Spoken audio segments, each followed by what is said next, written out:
It's basically inevitable. The biggest Android phone launch of 2020 will be the Samsung Galaxy S20. That's the new, snappy, temporally relevant name we're expecting to see for what was originally going to be called the Galaxy S11. And there's a lot to get stuck into here, from the S20's likely early February launch to rumours of a faster screen and impressive new camera array. So let's dive right in. I'm Alex from Android Central, and this is everything we know so far about the Samsung Galaxy S20.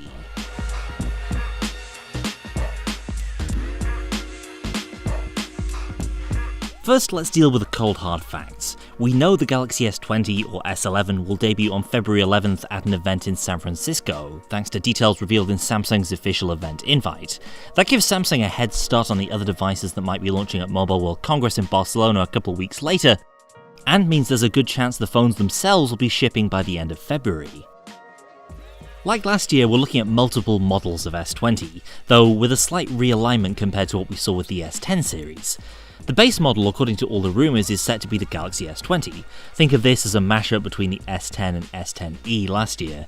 Then there'll be a slightly larger S20plus, which is likely to be the most popular model around the world, and finally an S20 Ultra will sport an even larger screen with 5G connectivity as standard.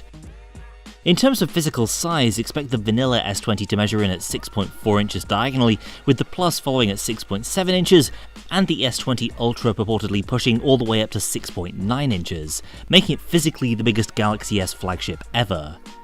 Also worth noting is that as 5G networks become more common, the two smaller S20s are also slated to come in both 4G and 5G variants, whereas the Ultra supposedly will be 5G only. Next, the basic specs. It's no surprise to see the Galaxy S20 series likely launching with Qualcomm's Snapdragon 865 processor in the US and China, but reportedly many countries will also be getting a Snapdragon variant this year, whereas the Exynos version will be largely limited to Europe. And this apparently is because Samsung's own Exynos 990 chip is having trouble matching the speed of the Qualcomm equivalent, which I guess is good news for a lot of people, but bad news potentially for S20 buyers in Europe. Potentially you're getting a slower and less efficient phone, though we'll have to wait and see how things shake out. Anyway, other rumoured core specs aren't really too surprising: 12 gigs of RAM, 128, 256 or 512 gigabytes of storage. What's interesting though is the inclusion of between a 4500 and 5000 mAh battery, a huge upgrade from the batteries of last year's major Samsung phones. Big reason for these extra large cells is expected to be the phone's 120Hz displays.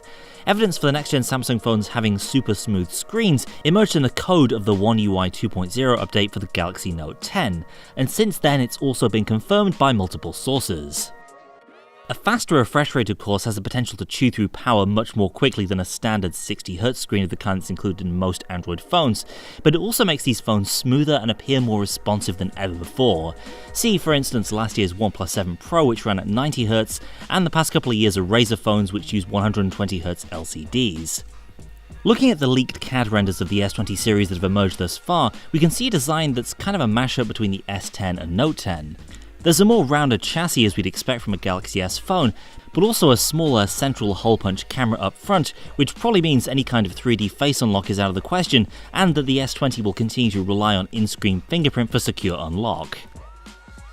Around the back is where you'll find arguably the most interesting features of the S20 series, and that is the camera array. The multi-lens setup is said to be based around a 108-megapixel main camera, with telephoto zoom provided through a new 5x telescope setup, similar to what we saw last year in the Huawei P30 Pro, though possibly with upgraded optics compared to that model. That's likely in addition to ultra-wide and some depth sensing capabilities that are also tucked away in that extra-large camera hump. Plus, if 4K video isn't enough for you, then get ready for 8K video rumoured to be arriving in the S20 as well. So on the one hand, the core of what makes these phones a Galaxy S hasn't really changed. The leaked images look broadly like successors to the Galaxy S9 and S10 series. Instead of any huge design changes, expect Samsung this year to zero in on the super smooth screen and extra large batteries as differentiators, while the camera, especially the 5x super zoom, will give Samsung an easily identifiable feature that Apple can't yet fit into the iPhone. These new phones will break cover on February 11th, likely with suitably astronomical price tags attached, considering all the new unique tech packed inside them. Stay tuned and subscribe to Android Central for more S20 news and hands-on coverage as the launch approaches. In the meantime, thanks for watching, and I'll see you next time.